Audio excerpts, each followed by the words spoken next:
Harmattan dust on the oilcloth. On the road.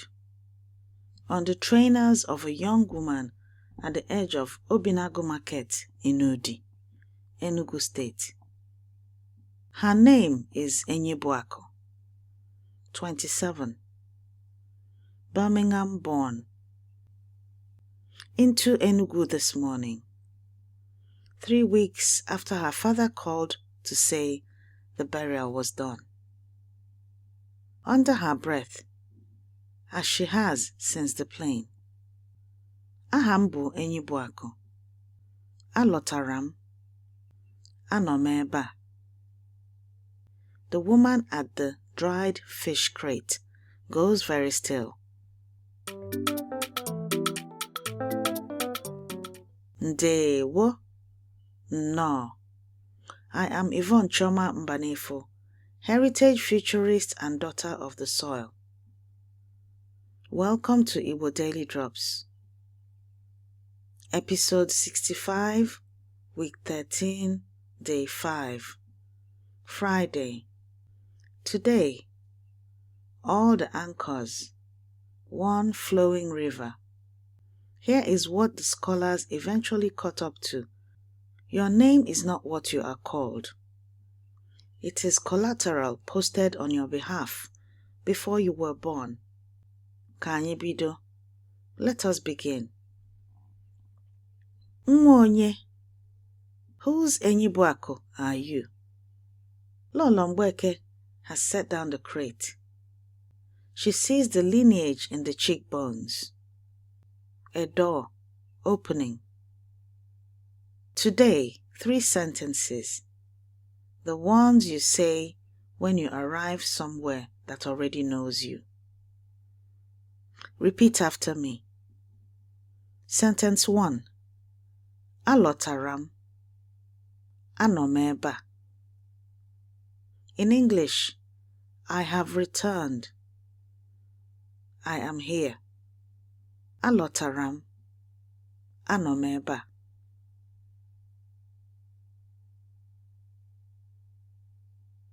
Alọtara m. Anọ m ebe a.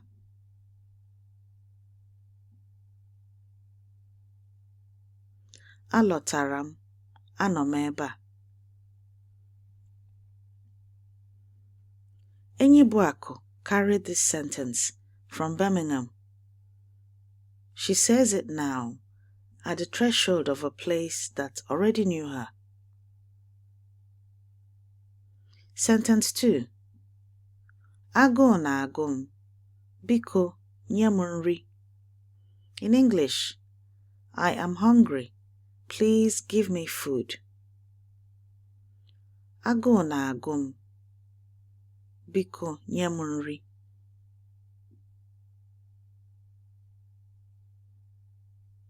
Agụụ na-agụ m, biko nye m nri.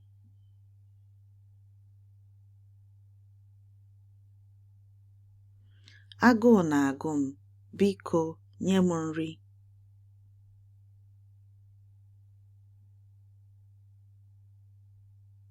Hunger arrives once you are safe.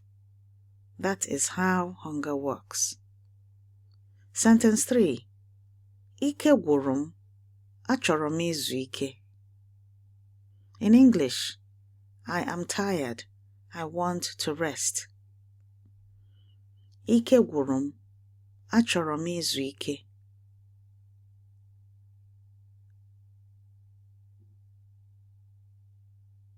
Ike gwụrụ m, achọrọ m izu ike.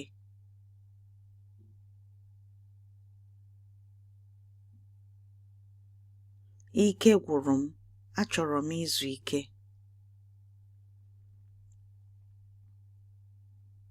Not defeat. The tiredness of arriving somewhere you were always going. These 3 sentences are in your free speaking workbook this week.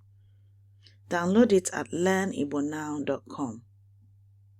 If you are driving right now, just listen. The workbook will be waiting.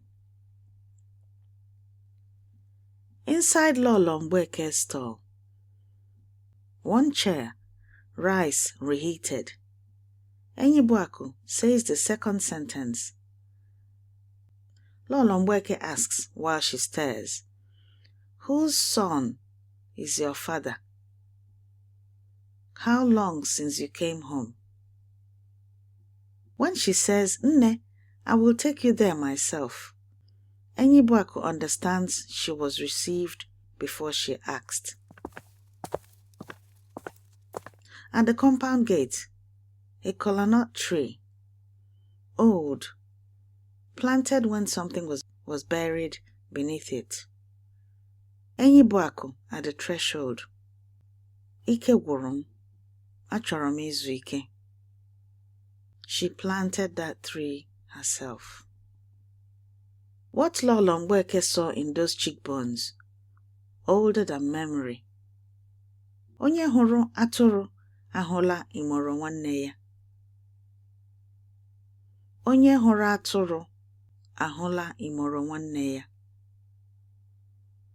Anyone who sees a sheep has already seen its skin. Kinship is visible before it is spoken. H.A. Weishaupt in 1941. Igbo names are living archives, bound to a family across generations. Casmir, Onyegwara, Catholic University of America, 2015. Every Igbo child's umbilical cord was buried in the village compound, marked with a planted tree. Embodied belonging in kola-nut, centuries before the scholars named it. If you want to practice these sentences with other families, with your children, the Igbo village speaking gym will soon be open.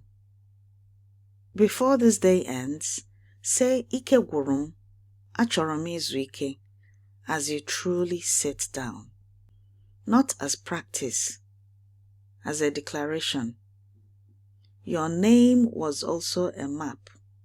Maps do not expire.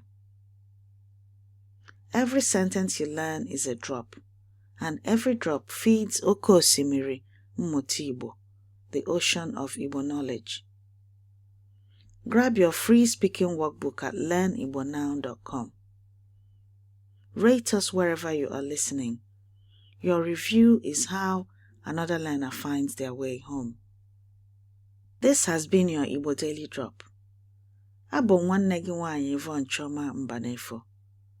I am your sister Yvonne Choma Mbanefo. Ka aha gị kọta ụzọ gị. May your name recognize your way home. Ka anyị hụ echi. Until we meet again tomorrow.